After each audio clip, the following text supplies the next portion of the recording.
Hey,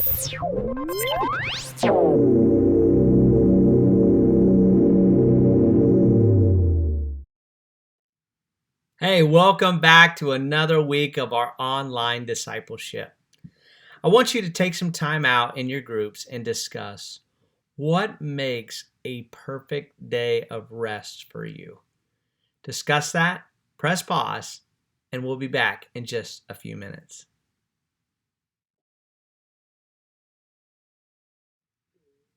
In the weeks to come, we'll talk about a better way to Sabbath and rest. But I want to go deeper into something that Charity shared with us in our discussion yesterday. She said, Sabbath wasn't just made for our physical rest, but rest in our mind as well. Think about that for a moment. If we can't learn to quiet our minds and learn to be restful there, are we really going to find Sabbath? In other words, can we really rest if we're not resting in our minds? I think many of us have an unrealistic goal in life, and I think it translates into our Sabbath time as well. We believe that in order to find this kind of rest in our brain, that we must be free of any sort of trouble. I mean, isn't that how we function? Most of our thoughts are either living in the past, going over a situation. I should have said this. They said that. Or we live in the future. This could happen. I have to do this or get there. Our minds are never really at rest.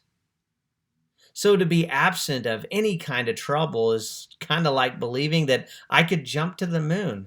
It's not reality to believe that I will never think about or have the what ifs or could have beens.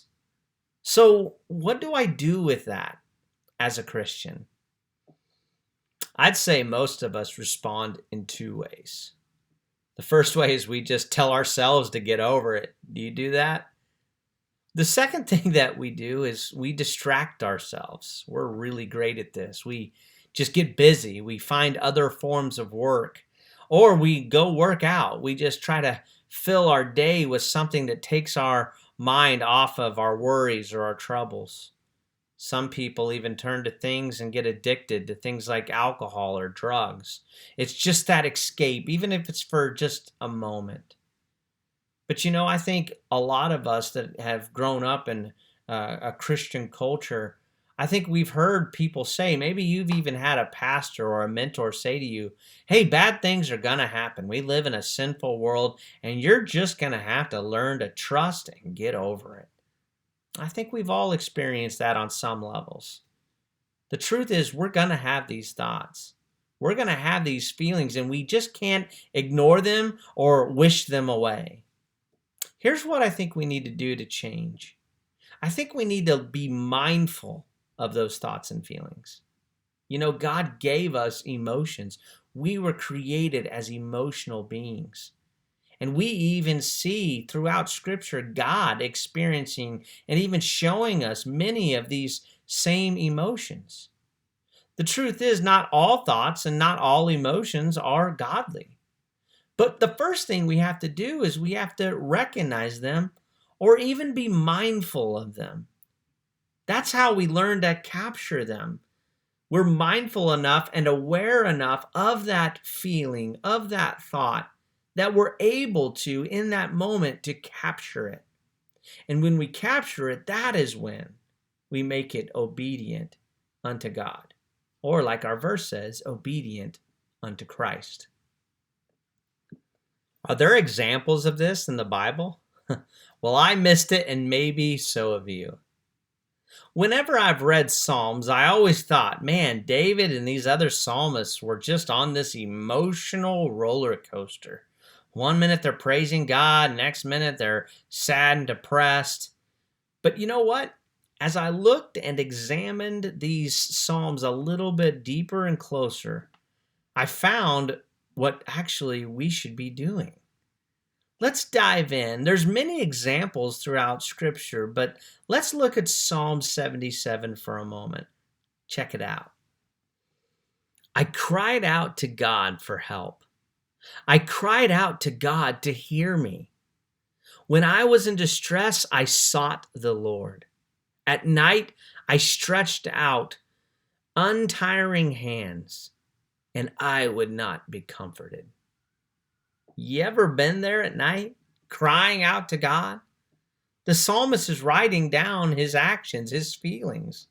He's being real about what's going on. He's not hiding it. He's being honest about it. And then the next part, he writes about what he did. I remembered you, God, and I groaned. I meditated, and my spirit grew faint.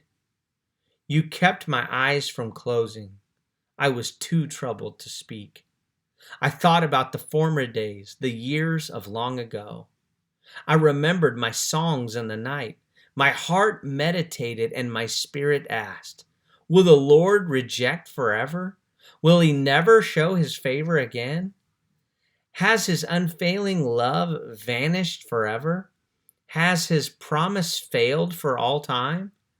Has God forgotten to be merciful? Has he in his anger withheld his compassion? Man, these are some honest thoughts. He didn't ignore them. He didn't brush them under the rug. He didn't go out and just work harder. He acknowledges them, and he expresses what he's feeling and even what he's going through. He is being mindful of his present circumstance. But I want you to notice there's a shift that happens within the psalmist's soul. Let's look at that next. Then I thought, to this I will appeal.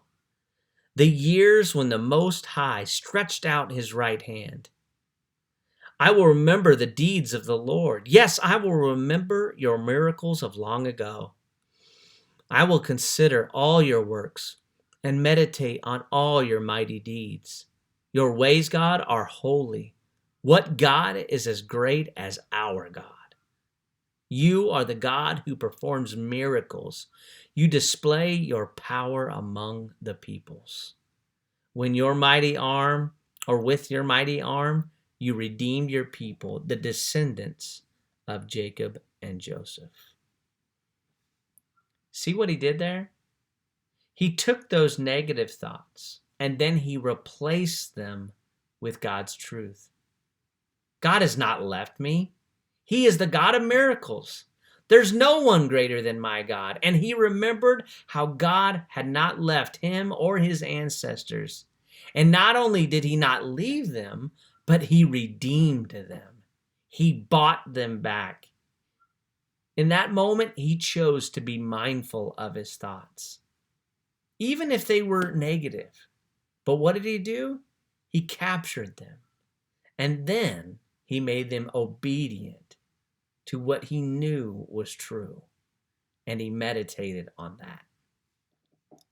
Journaling and being mindful are extremely helpful ways to deal with our thoughts. I am praying we take intentional time to be mindful and even honest with how we are feeling and what we are thinking, using the tool we gave you. Write it, think it, confess it until you believe it.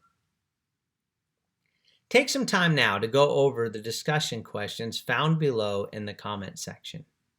Be mindful of what others are saying and even how you are feeling. Learn to be present in the moment.